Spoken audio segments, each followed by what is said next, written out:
ببيضة واحدة بس هتعملوا وصفة كب كيك هشة جدا وممتازة. كمان هنعملها في الخلاط مش بمضرب الكهرباء للناس اللي ما عندهاش مضرب. هنعملها من غير صينية الكب كيك، هنعملها في الأكواب العالية دي للناس بقى اللي ما عندهاش صينية الكب كيك، فتقدر تعملها بكل سهولة بالأكواب دي. شايفين وانا بضغط عليها هشة جدا وطرية ازاي؟ عملت لكم قبل كده وصفة كب كيك ناجحة جدا، بس طلبتوا مني ان انا اعمل وصفة ببيض قليل، فعملت لكم الوصفة دي ببيضة واحدة وطريقتها ممتازة، هتطلع معاكم مستوية من تحت ومن فوق زي ما وريتكم في اول الفيديو. حشيت بقى كام واحدة منها بالمربى وعملت التاني بالشوكليت شيبس، شكلها حلو وشيك قوي والاطفال هتحبها في اللانش بوكس. يلا بينا نشوف هنعملها ازاي.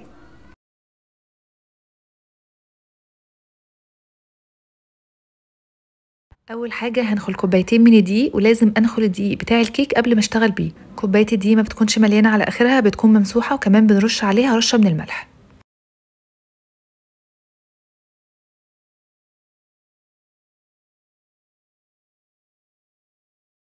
كمان هنخل باكت من البيكنج باودر او معلقه كبيره من البيكنج باودر. مهم قوي ان انا انخل البيكنج باودر كويس عشان ما يكتلش في حتت وحتت لا، وبالتالي الكيك ما يرتفعش كويس. كده انا خلاص خلصت المكونات الجافه بتاعتي، هقلبها تقلبتين كده وبعدين اشتغل في المواد السائله. هجيب بقى الخلاط بتاعي وضفت هنا بيضه بدرجه حراره المطبخ وعليها رشه من الفانيليا، كوبايه من السكر، وسكر كده بيكون مظبوط جدا وطعمها حلو. معلقه كبيره من الخل بتخلي لون الكيك بيكون فاتح وبتشيل كمان زفاره البيض. هضرب الاول السكر مع البيض وبعدين هضيف نص كوبايه من السمنه على زيت. ممكن تضيفوا زيت بس السمنه برضو بتدي طعم حلو في الكيك ده. وكمان هضيف كوبايه من الحليب، وهضرب المكونات دي تاني كويس جدا مع بعض وبعدين هضيفها على المكونات الجافه.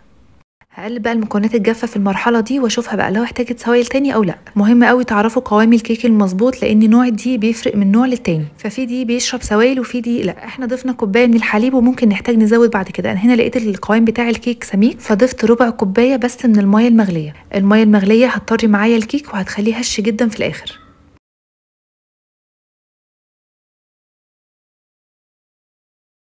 هنا بقى بعد ما قلبت كويس شايفين القوام بقى عامل ازاي؟ هو ده القوام المظبوط اللي انا عايزاه للكيك.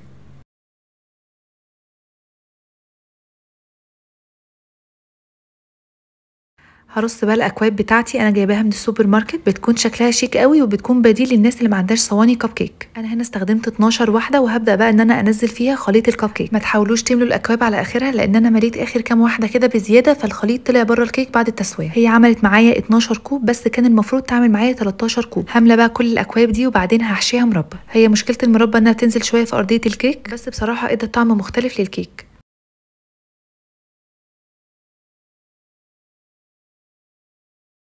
ضفت كمان دارك شوكليت شيبس عشان اكسر اللون الفاتح بتاع الكيك كده وتديها حركه شويه، والاطفال بتحب الحاجات دي قوي. بعصيان الشيش طاووق هبدا كده ان انا احرك شويه الشوكليت شيبس، وهاخد بقى الاكواب دي وهنقلها في صينيه عشان هتدخل الفرن. حاولوا نقلوا الاكواب دي في صينيه الومنيوم عشان الالومنيوم بيوزع الحراره كويس. هتدخل بقى فرن ساخن مسبقا على درجه حراره 180 رف وسط لحد ما تستوي، وتختبروها كده بعصايه الشيش طاووق وتطلع معاكم نضيفه. وبعد ما يخرج هطلعها كده على شبكه تهويه تبرد تماما. بصوا بقى مرتفع وشكله ممتاز ازاي، مستويه جدا جدا، وانا هوريكم تاني من جوه عامله ازاي وطريه وهفتحها لكم. الطريقه دي اقتصاديه جدا وبتعمل معاكم كميه حلوه لان اصلا حجم الكوب كبير. دي اللي بالمربى بتنزل في الارضيه كده بس بيبقى طعمها حلو قوي. شايفين اصلا الكيك طري من جوه ولونه ابيض ازاي وهش جدا وناعم. انتوا بتقصوها من الجنب كده بالمقص وبعدين بتلفوها بتطلع معاكم زي ما هي. انا ما دهنتش الاكواب اي حاجه ومش بتلزق ولا اي حاجه. ببيضه واحده بس هتعملوا كميه حلوه للاطفال. تقدروا كمان تحشوها شوكولاته سبريد وتقدروا تضيفوا عليها كاكاو وتبقى بالشوكولاته. جربوا الوصفه دي هتعجبكم قوي، وعايزه اقول لكم كمان انها تنفع في الكيك العادي، يعني تقدروا تستخدموها في صينيه كيك كبيره وتقطعوها مربعات عادي وتاكلوها زي كيك الشاي.